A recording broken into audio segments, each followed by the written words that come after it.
If people took the average sample of air that they're breathing right now and you put it under a microscope, you would be shocked at what you're breathing all the time.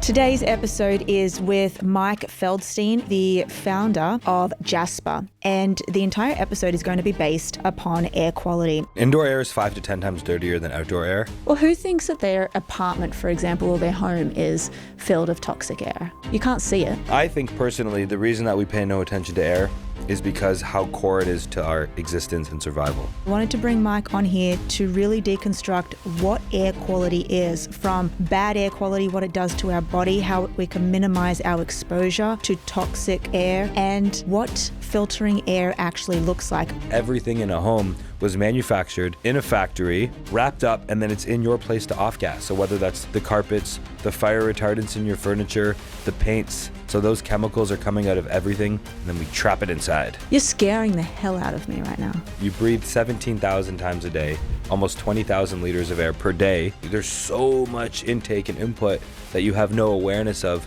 just by breathing it. Be sure to listen all the way to the end as we deconstruct exactly how you can be breathing in clean air. And then what do you want people with pets to know about the quality of their air? People with dogs and cats typically have the worst air. A dog is a blanket version of a shoe. Ew! I'm Louisa Nicola, and this is the Neuro Experience. Mike, I am so excited to have you here. I've recently, in the last 8 months, maybe I'm late to the game, I've recently become obsessed with air quality.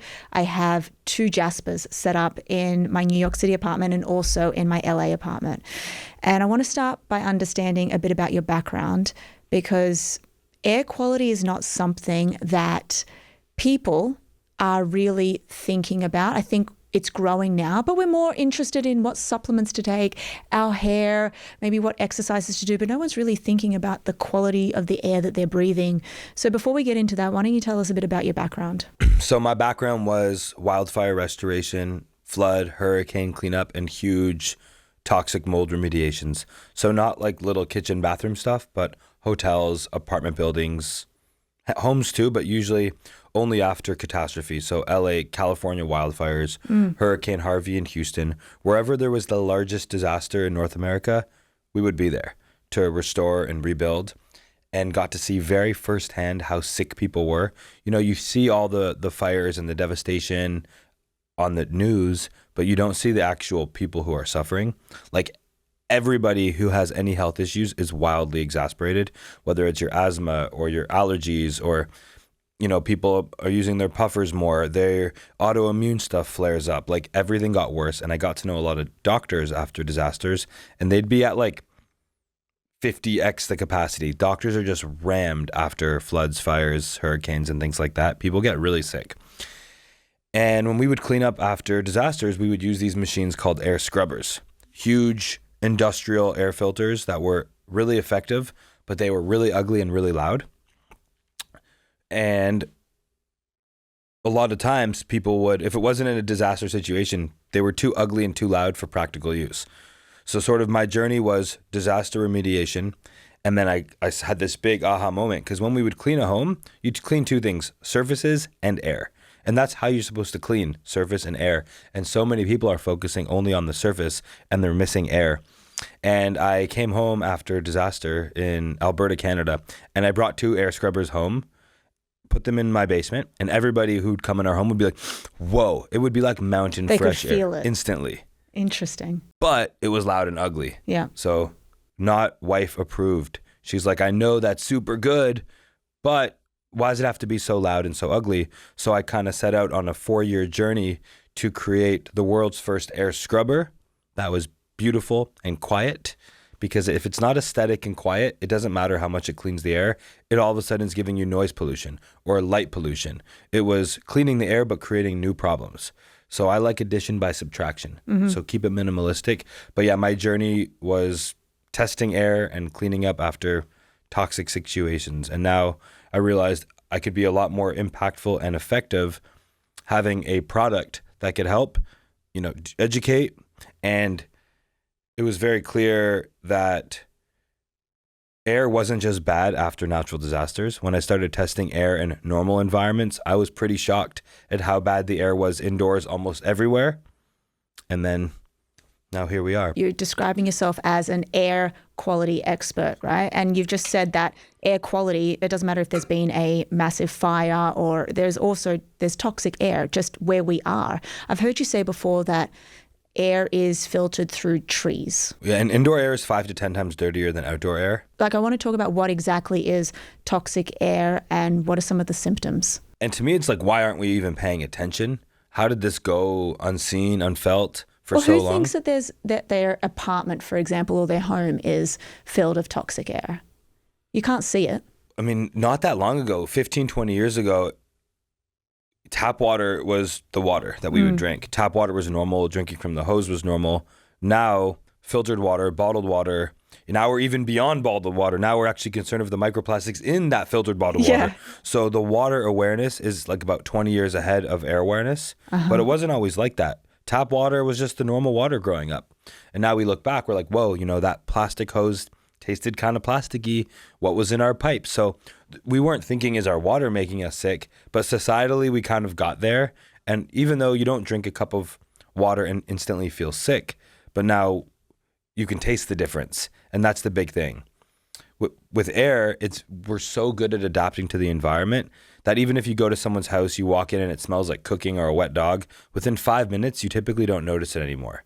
Because life would be very annoying and uncomfortable if we could continuously smell hazardous things. So I think personally, the reason that we pay no attention to air is because how core it is to our existence and survival. Yeah. First thing you do when you're born, take a breath. First breath. And the last thing you do before you die is take a breath. Like all night long while you're sleeping, no food, no water, no sunlight, just air. And our bodies are so good at breathing it. We can do it subconsciously, but we can also do it consciously. It's one of the only things, our lungs, that we can actually control like that. And the more often when people do conscious breathing, it really gets in their head because now they have to think about the breath. There's no very limited air awareness. It's because we do it 24 hours a day, just like your heart's beating. We pay such little attention to it. But now people are starting to people are becoming more environmentally sensitive to scents, to odors, to chemicals, and mold, honestly, it's bad, the impact that it's having on people, but it's good because it's raising these bigger questions because how does air make you sick? You're not eating it, you're not drinking it, you're breathing it. That's what I want to know. Like, what is toxic air? Like, how is it actually making you sick? So what's the problem? So the biggest problem is how our homes are built. And why is indoor air 5 to 10 times dirtier than outdoor air? Because outside we have sun, wind, rain, and trees. Nature's air filter. And not if you're in Manhattan. Less. Still better. Outdoor air is still better than indoor air by far. Okay. Because that outdoor air is what comes inside and then it gets trapped in there. So if I think about rivers, if you have a flowing river, it's generally cleaner water. But if you have like a stagnant pond, that's when you start getting algae and bacteria and the water starts getting really contaminated. So outdoor, the wind is like rivers.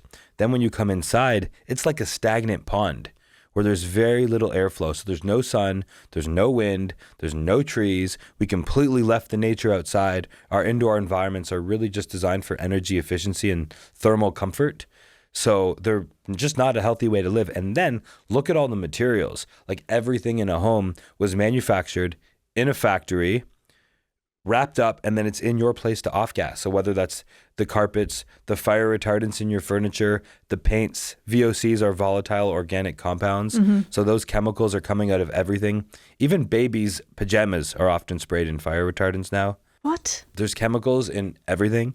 And then we trap it inside. And so those chemicals leach off. Like, can we actually talk about mold for a second? Yeah. Because I actually went and did a total tox screen, and we were testing for heavy metals, and it was like 800 different types. By the way, I didn't know that you could do that. And I'm like, come on, like I live such a clean, healthy life, and it actually came back with high levels of something that I cannot even pronounce. And then when I looked it up, it actually made me sick. It comes from black mold, I think. Stachybotrys? I think so. Yeah, I think it was that. And then also nickel. And I'm thinking to myself, how on earth, yes, I live in Manhattan. So, and I live in I live on Park Avenue. So it's an old building, but it's very clean. I filter the air. So I don't know where it's come from or how it's built up. If you look at the average indoor air, there's typically about 1 million particles floating around at all times. Okay. Between 0.3 and 10 microns in size. This is everything from metals, bacteria, mold, allergens, pollen, insect parts, dust mites. If people took the average sample of air that they're breathing right now and you put it under a microscope, you would be shocked at what you're breathing all the time. And like, the rubber from the tires, you got to change your tires every few years. Where does the rubber go? Into your air. Every factory and smokestack. And even if you're not using chemicals, everyone who's using their, bounce sheets in the dryer and the exhaust from their cars, all of that is going into the air. And our air is this shared container that we live in. It's like a giant fishbowl. So when it's being polluted or contaminated anywhere, what water is to fish, air is to people. So here we are navigating through the air and it's all getting in you. So we used to just think about the stuff being in you as like food or water. You breathe 17,000 times a day, almost 20,000 liters of air per day. So there's so much intake and input that you have no awareness of just by breathing it. And most people who take those total tox tests, like it's a very alarmist style test. And if you think about like how it's kind of designed to scare and shock you. Yeah, naturopaths and functional medicine docs are doing their best with the information they have, but they're running practices, they're meeting patients, now often trying to also run social media accounts and do marketing and run a business. It's a lot. So mold, if you look at like the search volume of mold over the last 10 years ago, even 5, no one was going to a functional medicine doc for mold. Now, all of a sudden, this new industry had to become mold experts, but they're not. They've never even removed mold once. They take a couple courses, they get a couple tests, they learn as much as they can. So you go get a test and everybody has stuff in them. So you see some mycotoxins or some mold, and then sometimes they say, hey, go get your house tested too. So you get your house tested, you got the mold, and then you freak out, but you also have a sigh of relief because you're like, I know what's making me sick now. It must be the mold. And people start doing this investigative deconstruction, ripping apart their home, looking for the mold. The thing is, there's mold everywhere. So when you test for mold, you test indoors and outdoors because mold is omnipresent. It's just something that's in our environment. And people are looking at it as if it's very black and white, like you got the mold. Whereas if everybody does a test, everybody has some amount, quite a bit of metals. If you're not drinking water and detoxing regularly, and even if you are, certain things stick around. And when I would test homes for mold, this is really crazy. I could test at 9 a.m., at 2 p.m., and 7 p.m. and get wildly different results.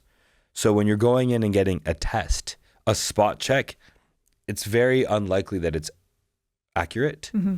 It depends on the wind, the humidity, when it rained. So you think you're like assessing your home super objectively, but your home is a part of this bigger outdoor system. So a lot of the information, it's really hard to look at it and do a test. And then usually what the results are, it's like you need to take more supplements to detox things. Correct. Activated charcoal, get into the sauna. Yeah. Okay, team. So mornings for me are complete chaos. I get up and the first thing I do is I get outside and I get to the gym. One of the hardest things has been putting food in my body before I go to the gym. I'm never hungry at that time, but I know I need protein and carbs before I go to the gym. One of the biggest game changers has been incorporating Huel. It's literally been one of the best things to deliver 35 grams of protein, fiber, 27 vitamins and minerals in my morning. So it's basically their ready to drink meal protein shakes, if you will. Honestly, it's been a game changer for me because I cannot tell you how many times I have woken up and felt like I don't want anything to eat or drink. Knowing that I can get the Huel ready to go shakes, which I keep them in my fridge. I can just get them out. I walk to the gym every morning. I have this on the way and I know that I'm getting everything I need. The second thing they have is I've been using their daily greens cans. And this is another way for me. It's got 42 vitamins, minerals, and superfoods in one low sugar drink. It's like the simplest way that I've found to sneak in micronutrients on busiest days. What I love most is that Huel makes healthy eating easy. So if you're like me and you can't ingest anything in the morning and you want something that is packed with protein, that's got some carbs and fiber in it, then go to Huel. You'll get 15% off your purchase as a new customer. Just use my code NEURO. It's huel.com/neuro. Use the code, fill out the post-checkout survey, and you can help support the show. But not just that, guys, I honestly think that the biggest change in my fitness has been incorporating a morning meal. Hey everyone, let's talk about ketones, because what I've learned is that as we get older, no matter if you're a male or a female, we need the correct brain fuel that is going to support the health and survival of our brain cells, which are called neurons. The best way to do that is ketones, because we lose our brain energy metabolism as we get older. I've also learned, even in my younger years, that staying focused is about correcting the fuel in your brain. Ketone IQ has actually become my go-to for that, especially their apple flavor. So it's like a little drink, like literally pure brain fuel, no caffeine, no sugar, just ketones that your brain uses directly for energy. I take a shot at around 11 a.m. Sometimes I do this before I go to the gym. I feel sustained, focused. My cravings for some reason disappear. I don't know why, but I feel like this steady current of focus without having a crash. And I don't know, I just feel clearer when I do it. And this is the same formula developed for the US military. It's just on a bottle on my desk. If you want to try ketones and you want the best flavor available and you don't want to mix it in water, this one's already done, go to ketone.com/neuro for 30% off your subscription order plus a free gift with your second shipment. Can you just describe to us what PM 2.5 is? Yes, PM 2.5 is particulate matter that is 2.5 microns in size. What's particulate matter? Particulate matter is physical things in the air that are small. So you have particulates, and then let's just say that VOCs are gases. Okay. So a physical filter like a HEPA, it's there to stop and trap particles from flowing through it. So some particles could be dust, mold, smoke, viruses, bacteria, physical things that you could see under a microscope. They're not gases. They're teeny tiny little things that are floating in the air. It could be insect parts, which is actually, I say insect parts because when you take a sample of air, there's always insect parts. Mm-hmm. It's just something that you don't realize you're breathing all the time. And PM 2.5 is the one that when you look up air quality that we talk about the most, because it's small enough to get into your lungs and bloodstream, but it's too big to get out. Meaning particles that are like PM1 or smaller, you breathe them in, you breathe them out. Okay. They're tiny. So they're small enough to be inhaled and exhaled. PM 2.5 is this sneaky little size that is small enough to get in and too big to get out. So our body really accumulates that, which increases inflammation and a whole bunch of other things. Okay, so that's actually what I wanted to understand. So when you breathe in this PM 2.5, it goes in, it lodges obviously in different areas. It could be in the lungs. And all of it. So I want to read to you the study that changed my life. I don't know if you know this, but women face a double risk of getting Alzheimer's disease, and that's what my life is dedicated to.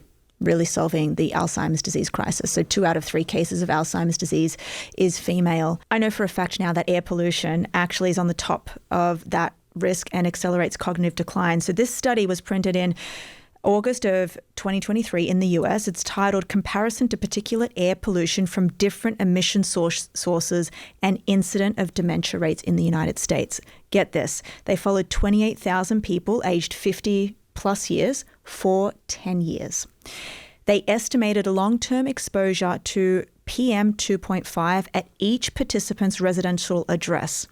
Over the follow-up, they found that 15% of the cohort, which was approximately 4,100 people, developed dementia.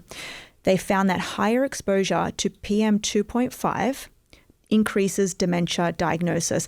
The authors also estimate that 188,000 new cases of dementia per year in the US are attributable to PM 2.5 exposure. I'm guessing this has got to do with the PM 2.5 going in, exacerbating the inflammatory process in the brain, eroding the blood vessels, leading to cognitive decline, but it's also exacerbating systemic inflammation. And I think PM 2.5 is probably just the tip of the iceberg here. You know, we need to simplify things, so we focus in on PM 2.5. But really, there's all kinds of other things in the air that are impacting you, the VOCs, the gases, the chemicals, fragrances, so many chemicals. So candles. Yeah, all that stuff. Yeah, so candles. I do not like candles anymore, like the fragrant candles. Yeah, so it's just like, I think PM 2.5, it's really the air at large. And it seems very obvious to me. Like, imagine we ran an experiment where we had a bunch of different fish in their own tank. And one fish One cohort of fish got super clean filtered water, and then the others had gas in there and a bunch of other chemicals and toxins and cloudy, murky water. You would expect, it would feel intuitive when it's not us, that the fish that are in the dirty, contaminated, chemical-filled water are going to have a host. They're going to have less lifespan, and they're going to have all kinds of health issues compared to the fish in filtered water. That just feels intuitive when we're thinking about it. Or if we're thinking about an animal in a small cage eating kibble versus an animal roaming and eating organic food all the time. Well, for us, our number one input being air, it's like, how could it not impact us? I've read a lot about how PM 2.5 and other particulate, because it inflames our airways, we actually get less oxygen into our cells per breath. So it's not just that PM 2.5 is doing damage, but if all of a sudden you're two things actually. Number one, you're getting less oxygen. You would know more about the specific benefits of oxygen and how core it is to everything. And now you are also sleeping way worse. So if your sleep quality is poor, then of course sleep is going to affect everything. I call sleep healing time. Sleep to me is like a dormant word. I'm not excited to sleep. I feel like I'm shutting off. But healing time is like very exciting and restorative. So when you take an average bedroom with 1 million particles in it, we put a Jaspr in there, we crank it up, and you turn that bedroom, we go from 1 million particles to like 5 or 10,000. So we're getting almost 98, 99% cleaner air. All of a sudden your bedroom becomes like a clean air sanctuary. I call it clean air therapy. Can I tell you something really interesting? Please. So for everyone listening, we're recording in Austin. I live in New York, so obviously I'm staying in a hotel room. My breaths per minute has increased as per my Oura Ring data. It was around 17 last night because I measure it every morning. And in New York, it's around 12. And I think, why am I taking more? Am I more stressed while I'm here? It could be because I'm taking more breaths to getting more oxygen because maybe the air isn't as clean in my hotel room. Hotel air is very bad. Why is that? A few reasons. I love traveling with my Jaspr. I'm actually flying to Phoenix after this What? today. I don't have a travel Jaspr. I didn't know that you could travel with one. You can do whatever you want. What, are you traveling with the big, like... It's the only one we make. It's You're as small traveling as with it can that? possibly be. Jaspr is it's very big, but it's as small as it can possibly be to do the job, which is why we refuse to make a smaller one. A smaller one would just mean smaller filter, smaller fan, smaller motor, not effective. So I travel with it in two ways. Sometimes I literally bring it to the airport. Most airlines let me travel with it for free because it's a medical device. But often I ship it. Okay. And the reason I'm able to justify it, first of all, what is the cost of being sick? It only takes one night in a gross hotel room to be sick for several days.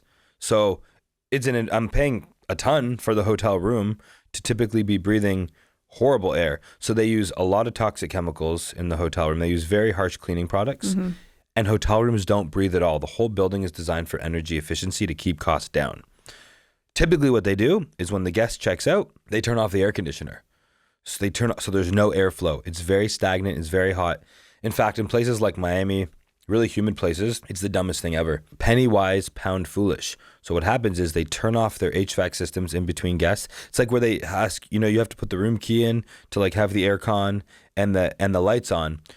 Hotels have so much mold problems. Sometimes they're ripping down entire hotels, spending tens of millions of dollars on restoration projects. They only got the mold in the rooms because they turned off the airflow. Oh my gosh. So you have the cleaning products, you have the last person's guests, whatever sprays and chemicals that they were using, their candles, their incense, smoking, whatever. Questionable linen. I was setting up a hotel recently with Jaspers in every room. I'll give them a shout out. It's the Carillon Hotel in Miami. So it's the first clean air hotel that I know of in the country. Oh, couldn't you equip them here as well in the proper hotel? We're working on it. Okay. The proper in Santa Monica has some now. Okay, wonderful. They're testing it in their wellness suites. Yeah. With the goal to be rolling it out. Personally, that's not the approach I would take. I don't like the concept of the wellness suite at all. Because now you have clean air in 5 or 10 rooms and everybody else gets the bad air. I think when you're paying a lot of money to stay in a hotel, clean air should be like a basic right. A comfortable bed, cool air, quiet, dark, and clean air. Like that's just the table stakes for a proper hotel experience. I want to talk about the Jaspr machine because I've seen so many air quality devices, and you can actually get them. The funny thing is, you just said, you know, the small ones. I've seen people at their desks with these tiny air filters, but I know that you make state-of-the-art air filters, and I want to deconstruct it and understand why mine goes from green to red every time I cook. And I'm talking, I cook very clean food. I cook in, I use caraway cookware. There's no harmful toxins in it. Why is my Jaspr going crazy? I feel like I've got a baby in the apartment every time I cook, because it's an air guardian. Jaspr goes wild. Jaspr is your guardian. And when you are cooking, you have high heat and you have protein. So even if you're cooking clean food with clean oils and a clean pan, you still get that chemical reaction of high heat and protein. So there's something called PAH, polycyclic aromatic hydrocarbons. Same thing that we typically are testing homes for after big wildfire smoke events. That gets created in your home. Same reason you can have a protein fire just cooking. If you leave your stove on, a fire will start. So it's not just that the food is being aerosolized, and you're also getting additional compounds being created from the high heat, from the proteins. So new chemical reactions are happening. And then typically a lot of people either don't use their range hoods or their vents because they're loud and they're ugly. And then a lot of time they don't even vent outside. They just vent into the cabinet above. So what is the point of the vent? You're cooking and then you're filling your room with all these contaminants and these particulates. It's like when you go into a home when you start cooking food, you smell it more because you're aerosolizing it. It's like when you burn garbage, you smell it. When you heat things up, they go into the air. That's how it works. The reason your Jaspr is going red is it's detecting the particulate and then bringing it back down. What's really neat is, let's say we remove the Jaspr and we put in an air quality sensor. So when you cook, how long does it typically take from green to red back to green? It actually is faster than, believe it or not, every time I blow dry my hair, it also goes red, and it stays on longer for that. So let's just say 10 minutes, not even. 10 minutes. So an apartment, 10 minutes makes sense. In a big open concept home, 20, 30 minutes would be normal. Okay. If we remove Jaspr and you don't filter your air and we just put a particle counter in there, it can take a few days to normalize. Can I get a particle counter? Sure you can. I've got a carbon dioxide meter, which I use in my bedroom, which I find really interesting.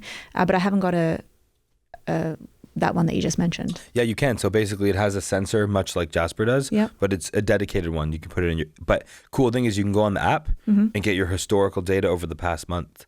Oh, that's right. See all your spikes, like an Oura Ring where you have the historical charts and graphs. Okay. It will do the same thing. Jasper's only giving you real-time feedback. So just to break it down, every time I cook, whether I'm cooking really healthy grass-fed meat with great pans, I'm still increasing the small particle matters in the air around me, which can be toxic. Substantially. And the people who don't clear this out via an air filter have these particle matters floating around in their air, which they're breathing in 24/7 when they're sleeping, which is disrupting sleep, which is aiding to evidently cognitive decline and a whole host of other health issues. It gets worse than that because where does it go is the question. Yeah. It doesn't typically it doesn't go away. Where it typically goes is into their couches, their carpets, their clothing, their furniture, their pillow, their mattress, everything porous. If you think about a sponge absorbing water, everything that's porous absorbs air. So all those particulates are staying in your home.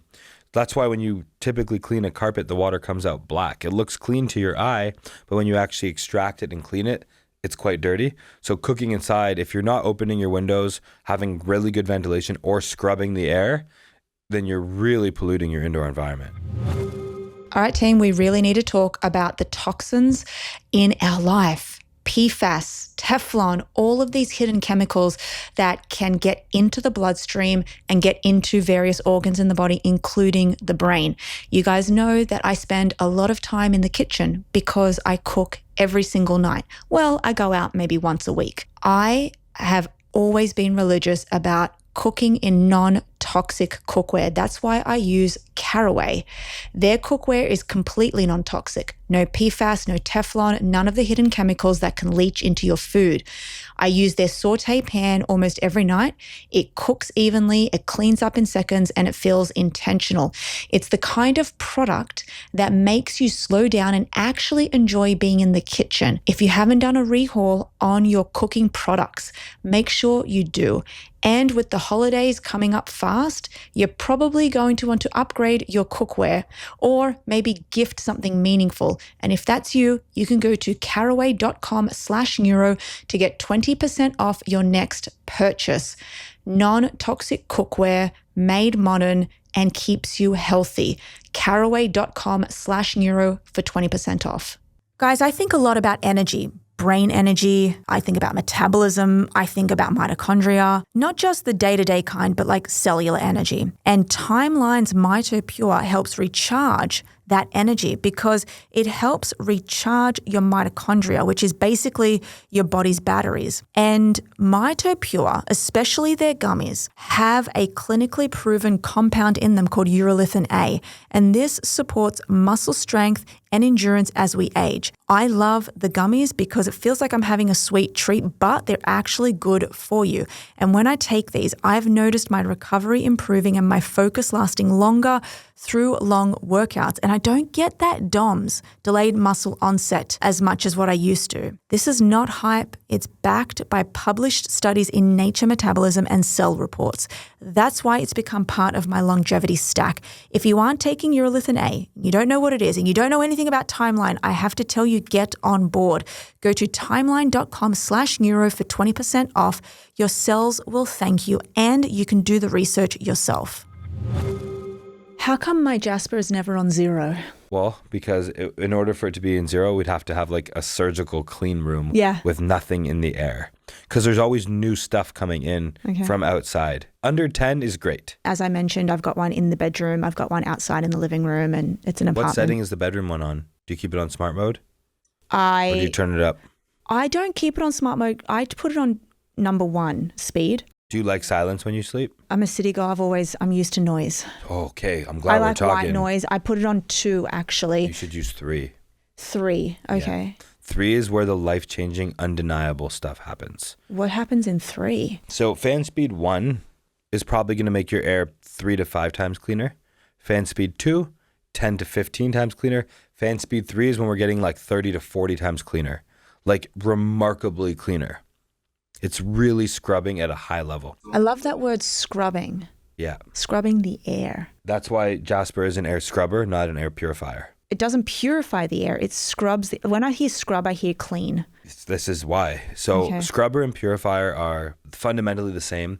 It's like, think about a Honda Civic or a Yukon Denali or a golf cart versus a pickup truck. They're both vehicles. They got wheels and doors and you know, they move similarly, but there's a much different size equipment to get the job done. Or a kettle versus a pool heater. They both warm water. One's for tea, one's for swimming pools. An air scrubber is designed to scrub the air and make it very clean. When you see an air purifier, it's designed to incrementally clean your air. 10%, 15%, 20%. That's what air purifiers are for. So if you see an air purifier and it says it covers 1,000 square feet or 50, by covers, they mean like 10% cleaner, like a slight benefit. When you talk about scrubbing the air, the reason Jaspr is so big is because one Jaspr would be like having 6 or 7 little air purifiers in the room, which would not be an elegant solution. So scrubber is what we would use for mold remediation, floods, and fires. So it's Jaspr is the first air scrubber that's designed for your home. Oh my God. And that's really what makes it different. I need to start traveling with mine. You've convinced me. Well, I can help you with that. So here's what I do. I ship the Jaspr to the hotel typically. Okay. I actually think I'm going to start to recruit a team of my Air Avengers. And here's how it would work. Any hotel you would go to, we would ship a Jaspr there for you. So it would just be waiting in your hotel room when you got there. Oh my gosh. So here's what I do. That's when I go to a hotel, service. we do this for people. Okay. So when I bring in my particle counter, so it's like $1,000 little machine that's a commercial machine that tests the air in the room. I test it. Usually when you go into a hotel room, it's not great. Doesn't feel awesome when you get in there. And they often don't have windows that open. So I test the air and it's really bad. And I film it. I like set up my little camera. I film it. Then I turn on Jaspr and I run it for 20 minutes and I test the air again. Typically it's 25 or 30 times cleaner. And I'm like, now I can breathe. I send that little video to the manager of the hotel and I just leave the Jaspr there when I leave. Or I leave it at the front desk when I check out with a little note to the general manager. And they care? They don't have to always care, but I usually, when I show them the little video, I say there's only two, like I used to tell this to dentists. For our first 2 years of the company, we were called Jaspr Medical, and we only sold to dental offices because dentists have the worst air. Don't tell me that. I work in a hospital, but I'm in surgery, so I'm guessing the operating room is pretty They're clean. good. They're very clean. It's very cold as well. Yeah. But dentists have the worst air ever. Wow. And so I would tell the dentists during COVID especially, it's like, there's only two reasons that you're not scrubbing your air. Number one, you're not aware. And number two, you don't care. So there's tons of studies. They even learn about this in dental school about the bioaerosols. They're literally blasting into your mouth with high pressure air and water, spraying everywhere. Okay. So when you test dental air, there's blood, tooth particles, viruses, bacteria. They're 5 times more likely than the general population to get adult onset asthma. The Department of Labor or Department of Defense has dentists and hygienists as 2 of the top 10 most dangerous jobs in America. More than coal workers and miners and firefighters I know so and many police dentists. officers. I'm about to send them this. So our first 1,000 customers were all dentists. And it was originally for COVID, for them to get back to business safely. But then in between every patient, it goes red every time. And then if they would stop working, the hygienist would refuse to work. That's amazing. What's the science behind the machine that you've created, and how is it different to every other machine? I think I asked you before, but we got off track. Yeah, so fundamentally, it's the same thing, but bigger. It doesn't actually use that much energy, by the way. No, it doesn't. I got my Con Ed bill and I was like, it's going to be so high because I'm freaking out. And it wasn't. No, I think Jaspr on a high speed is on average about 9 cents a day. Because I was doing floods, fires, mold, very industrial equipment, the intention was to create an industrial machine. So what makes it different?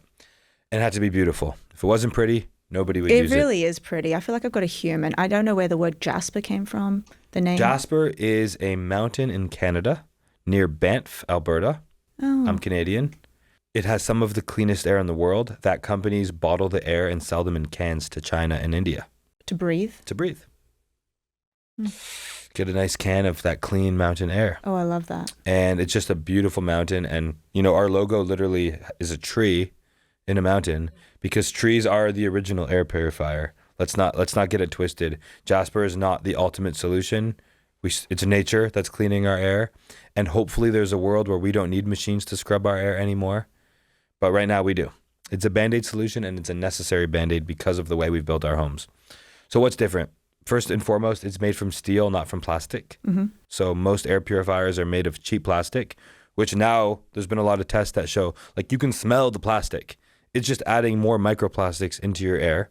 They have very small fans and filters and motors, so they're just not designed to clean large areas. And because they're so small, they need to be on full speed to do anything. They do almost nothing when they're on a low speed. They have these super bright, annoying lights that you got to put tape on. And a lot of them have a sleep mode, but if you hit the sleep mode, what happens is the fan speed goes off too. I want my white noise or my pink noise and it to run on a high speed. So just at its core though, we made it pretty. We made it much more effective. And then we put really good sensors on board so you could see what's actually happening. So I don't like this idea of just hope that a product is working. I like when it's undeniable, where you can have the felt sense and see it in real time. So think about one Jaspr has about 5 Dysons or 5 little air purifiers that you pick up at a store. So the main thing about it is just the effectiveness because of the amount of air that moves through it. So it was designed to be a lot more heavy duty. And how much of a room does it cover? So let's just take this room, for example, I don't know how many square feet this would be, approximately. 250. 250 square feet, let's just say approximately. Would one Jaspr filter this? Oh, one Jaspr would kick ass in this room. Okay, great. So the 2 is probably not necessary in my apartment in New York. How big's your apartment? Oh, I don't know. How many bedrooms are there? It's 1 bedroom, one bedroom, obviously. I have a huge outdoor area, but that's not counted in. So 2 is perfect. 2 is what I would have. Because I've got one in my bedroom, like I said. So like for me, I want 1 in my bedroom. Any bedroom that's being slept in needs to have clean air. And then 1 in your common area, your living room for your cooking. Yeah. So that's why 2 is perfect. Square foot is the way that it's typically explained, but that's really not an effective way to look at it. It's all about cubic volume. Okay. Because if you have 8-foot ceilings versus 16-foot ceilings, that's twice the air. Oh, yeah. You know, it's not a Roomba. Like Jaspr doesn't care about the square footage. If you have super high vaulted ceilings, then it's going to do way less square foot than if you have lower ceilings. And it also depends on how clean someone wants the air. For me, I really like to have my air about 95% cleaner, which is about 20 times cleaner than the average air. So one per bedroom and one in a large common area, like a living room, kitchen area. So the living room one is going to handle your cooking and your cleaning, and then the bedroom ones are going to dial in your sleep. But if someone is to get one, then by far the best place to put it is your bedroom. You know, you mentioned you use Oura Ring. So last year we did a sleep study. I guess an anecdotal study because it wasn't like in a lab, but we gave 150 people Jaspers in exchange for 1 month of sleep data. They did 1 week of no Jaspr, 2 weeks of Jaspr, and then the final week of no Jaspr again. And the average person slept 25 minutes more per night with Jaspr in their bedroom on fan speed 3 and 18% more deep sleep. There was an incremental HRV benefit as well, but that was really cool. And then when we asked people, got their little surveys, 30% of the people who were snoring stopped snoring. And this is like probably the thing that I'm most excited about doing all this air stuff is couples who are sleep divorced. So we get stories all the time, husband and wife, late 30s, not sharing a bedroom anymore. Typically the husband, he starts snoring. It becomes unbearable. Oh, yeah. A lot of my friends are adopting this. They get sleep divorced. Not the nicest thing. And it's because the person you love makes a noise that ruins your sleep. That is frustrating. Yeah. And that frustration leads to a decaying relationship. Yep. We never created Jaspr to help couples sleep in the same bedroom, but it's been a beautiful unintended consequence. So often they stop snoring, get back in the bedroom again, and this makes me very happy. Wow. Jaspr, bringing couples together. Yeah, who knew? Who knew? Fan speed 3 though. It won't work on fan speed 1. Life is just about to change for me. Fan speed 3. Yep. FS3 is what we are going to be doing in LA and New York. That's the undeniable, holy shit, I've never slept this good. The one downside is though, you will become a little bit more of an air snob. When you travel, when you leave your place, you're really going to start to notice dirty, normal air. Let me tell you, I'm a water snob. It's so apparent, especially being here on holiday. Every time I ask at a restaurant here, I'm like, could I get it bottled still? And if they tell me they don't have it, I actually walked out on my first night here. I walked out of the restaurant because I couldn't drink the water. I'm like, I'm not drinking tap water. I don't drink anything else. So I had to leave. I've been so turned off normal water. So hopefully in the future, Jaspr has a water purifying system. You won't. Okay, we will great. never. We're sticking to air. I love that. I've learned that recovery isn't about training. It's about what you put in your body every single day. And one small addition that's made the biggest difference for me is Bubs Natural. I use Bubs Natural collagen peptides every single morning. I use 1 scoop in my morning protein smoothie. It's clean, it dissolves instantly, and I love that it supports my skin and my energy. And there's no additives. Bing, bing, no additives. That's why I love it. I really love the brand because the story behind it, it's amazing. It was named after a Navy SEAL, Glenn Bub Doherty, who dedicated his life to helping others. And 10% of all profits go to the veteran and first responder foundations, which makes every single purchase even more meaningful. If you aren't on collagen peptides, let me tell you, you have to get on them. Go and read more about them if you want to. But if you want to try this one, go to bubsnaturals.com. Use code Louisa for 20% off your order. That's bubsnaturals.com, code Louisa. Okay, I want to just ask a few more questions for everybody. For those investing in an air purifier, what should they look for? And what should they notice when they get their air purifier? This is a good question. Yeah. If someone tracks their sleep, they're going to have, and they close their door at night, it's going to be very obvious right away. So I believe size is number 1. Yeah. So there's most air purifiers that you see, Best Buy, Home Depot, Walmart, Amazon, they're $99 to $299. These are kettles trying to heat bathtubs. So, you can't tell. So people are just hoping that they work. They check the box. Home Depot has tiny ones for like $20. Tiny. It's small, yeah. That's because they're going where the market is, where the current level of awareness is. But people are learning very quickly. So 60% of people who buy Jaspers already own other air purifiers, and they didn't notice a difference with their current one. I'm not anti-supplement, but I'm skeptical of a lot of it, is because often you can't tell which one's working, how much it's working.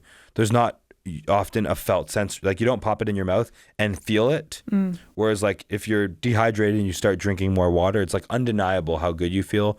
Or if you don't exercise and then you start exercising, you're like, saunas, cold plunge, these are like undeniable things where you don't need the data. You can feel better for yourself. Yeah. That's the way it should be with your air. Okay. So size is number one by far. You need that thing to be moving a lot of air at night, which is why effectiveness, you want something that works. And most companies, they don't show you the actual airflow. When you read the box and it says like CFM is cubic feet per minute. So if it tells you, also, when they show you on the box like 1,000 square feet, that assumes very low ceilings, which they don't tell you. No, I didn't know that assumes full speed all the time. So, you buy it for your 800 square feet, great. Leave it on fan speed 1 or auto or whatever. But that square footage was assuming it was on full speed on that noisy mode, which nobody keeps it on. So that's kind of like this sneaky marketing. So I'd say the number one thing you need to be looking for is size. Bigger is simply better. And then I would be looking for something that is cylindrical. So it needs to be round. So if you get something that only takes in the air on one or two sides, it needs to be several feet away from the wall. Now it's living in the middle of your living room. If it has a 360-degree intake, you could put it against the wall, you could put it against a corner, and it's designed to just kind of fit in wherever it's convenient and not sit in the middle of your living room. You want something that vents upwards, doesn't blow forwards. We learned, especially during COVID, things that blow forward, they kick up the dust and they aerosolize droplets. So you want something that vents up into the breathing zone. Which is what yours does. Yes. I haven't changed my filter yet. How long's it been? 6 months, I think. We're almost getting there. Okay, how often do you 6 months, it's time. Oh, really? Okay, I got to get on to that. Take a picture when you open it. What if I don't see anything? So even when you don't see anything, this is where the cool thing happens. So this is a great question, actually. Yeah. So 50-50, people are like, whoa, I see so much. Pets, cooking, dander, all of it. Other times you see nothing.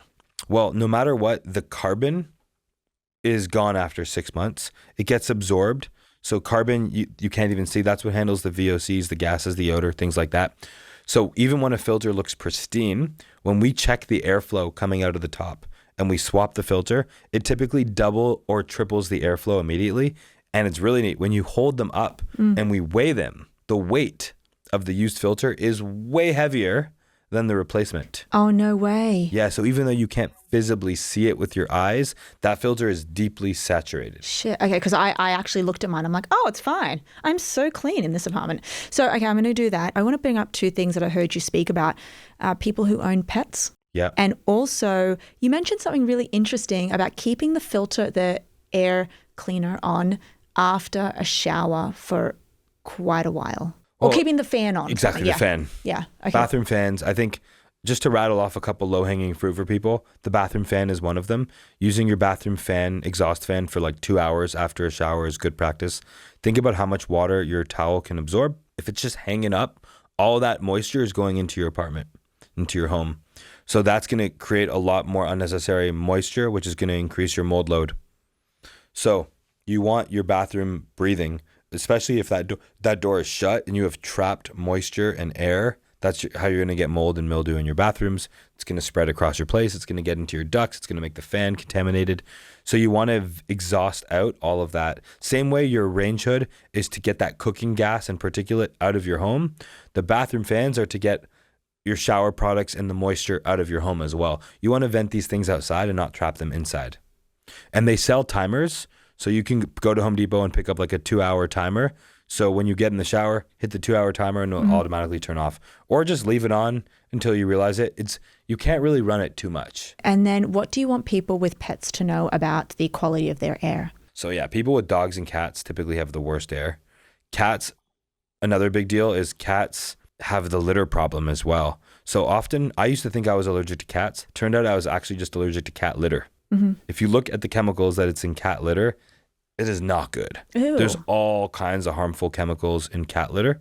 And when that little kitty goes, there is a reason you can smell litter and see a plume. I've tested in a 4,000 square foot home before, cat litter in the basement, one side of the house, kid bedroom on the top floor on the other side of the house. Within about 20 seconds, the air was contaminated in the kid's bedroom because it went up from the cat litter box, poop and chemicals, into the HVAC system and then spread around the whole home. So with cats, you have the cat litter problem, and then the cats themselves have allergens.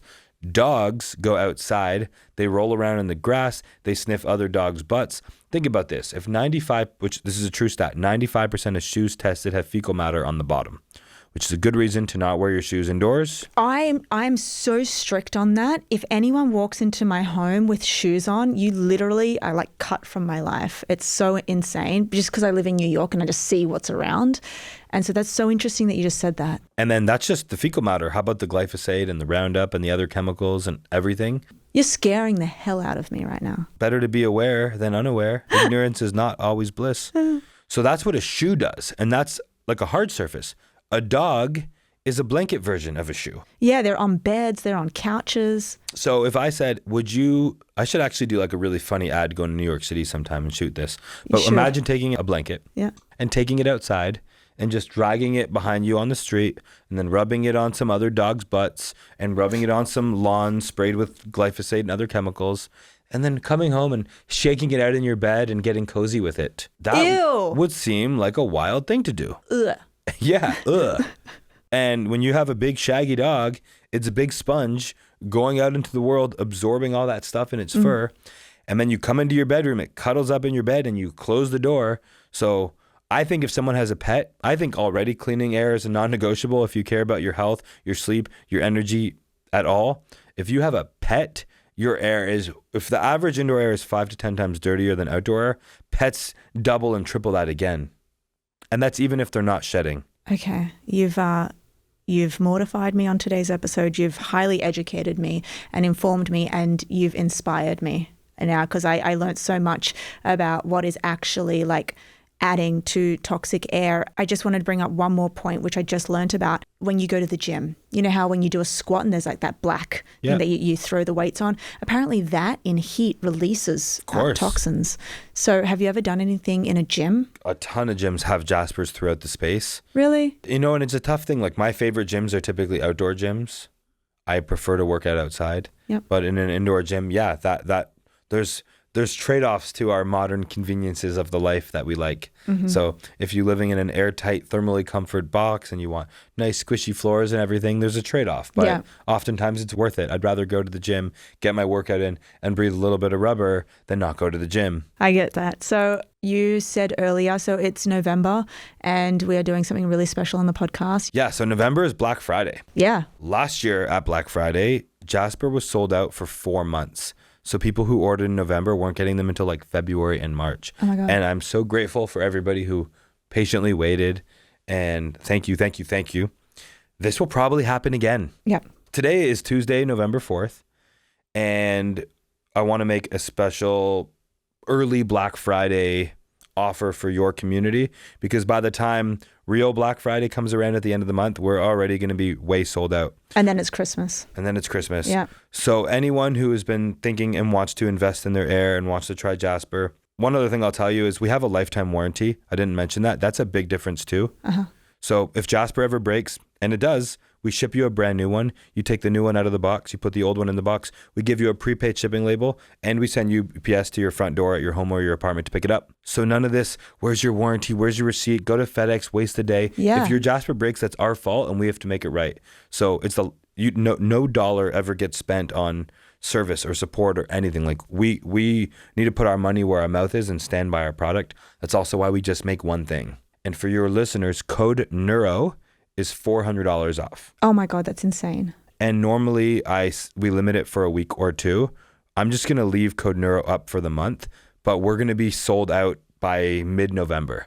So anybody who wants to get a Jaspr shipped out to you this week and try it, code NEURO is $400 off. So instead of $11.99, Jaspr is $7.99. And as always, you have a 30-day window to return it if it's not an absolute no-brainer. But if you're getting one, put it in your bedroom on fan speed 3 on dark mode. That is where the life-changing, undeniable sleep will happen. And then in your living room, kitchen area, if you cook a lot, smart mode is where it's going to automatically adapt to the cooking and the cleaning products and your neighbors and smoke and whatever else is in your environment. So code NEURO starting today for this month is $400 off. And then after Black Friday season, it will still be code NEURO. If you're listening to this and this already passed, we'll leave it up forever at $200 off. Yep. But I know I typically buy things that I want when there's a really good offer. Oh yeah, an extra $200 off. It's a big deal. Well, So hopefully that resonates with somebody out there. Mike, I loved having you on. You are the leading expert in air quality. So thank you so much for educating us on that. And thank you for being part of the Neuro Experience. Thank you for having me.